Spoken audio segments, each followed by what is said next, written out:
அனைவருக்கும் வணக்கம்ங்க. நம்ம ஈரோடு மாவட்டத்தில் இருக்கிற கோபிச்செட்டிப்பாளையத்தில் பாக்கு ஏலம் வார செவ்வாய்க்கிழமை நடக்குங்க. இந்த மண்டி எங்கே இருக்குனாங்க, நம்ம கோபிச்செட்டிப்பாளையம் பேருந்து நிலையத்தில் இருந்துங்க சத்தியமங்கலம் பொருளையில் ஒரு 1.5 கிலோமீட்டர் வந்தீங்கன்னா கள்ளிப்பட்டி பிரிவு அப்படிங்கிற இடம் இருக்குங்க. அந்த இடத்துல செயல்பட்டு இருக்குதுங்க. எப்போவுமே வார செவ்வாய்க்கிழமை நடக்கிற ஏலத்தில் விவசாயிகள் கொண்டு வந்து பாக்கு கொண்டு வந்து லாட்டாக வச்சுருவாங்க. அவங்க கொண்டுற பாக்க தரம் பிரித்து கொண்டு வந்துருவாங்க. இன்றைக்கி நடந்த ஏலத்தை பார்த்தீங்கன்னா மொத்தம் 3830 கிலோ பாக்கு 4,04,603 ரூபாய்க்கு விற்பனையாக இருக்குதுங்க.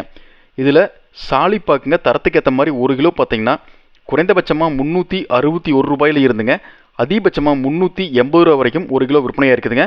அதுக்கு அடுத்தபடியாங்க பாக்கு பச்சை காய் பார்த்தீங்கன்னா 1 கிலோ குறைந்தபட்சமாக 60 ரூபாயில் இருந்துங்க அதிகபட்சமாக 1 கிலோ 70 ரூபாய் வரைக்கும் ஏலத்தில் கொள்முதலாக இருக்குதுங்க.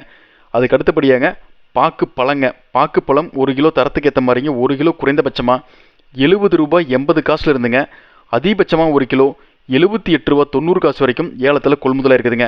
அதுக்கு அடுத்தபடியாங்க வறண்ட பாக்கு காய்ங்க 1 கிலோ பார்த்தீங்கன்னா குறைந்தபட்ச விலையாக 175 ரூபாயில் இருந்துங்க அதிகபட்சமாக 1 கிலோ 205 ரூபா வரைக்கும் ஏலத்தில் கொள்முதலாக இருக்குதுங்க. தமிழகத்தில் நீங்கள் எந்த இடத்துல இருந்து வேணாலும் இந்த மண்டிக்கு பாக்கு விற்பனை கொண்டுலாமுங்க. நீங்கள் பாக்கு கொண்டு போது நீங்கள் கொண்டு வர வேண்டிய ஆவணங்கள் உங்களுடைய ஆதார் கார்டு நகல் மற்றும் வங்கி கணக்கு புத்தகத்தோட முதல் பக்கம் நகலுங்க. தெளிவாக அக்கௌண்ட் நம்பரும் ஐஎஃப்எஸ்சி கூட தெரிய மாதிரி கொண்டு வரணுங்க.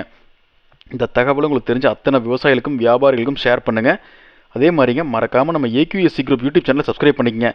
ஃபேஸ்புக்கில் பார்த்தீங்கன்னா பஞ்சாயத்து பேஜை ஃபாலோ பண்ணிக்கங்க. நன்றி, வணக்கம்.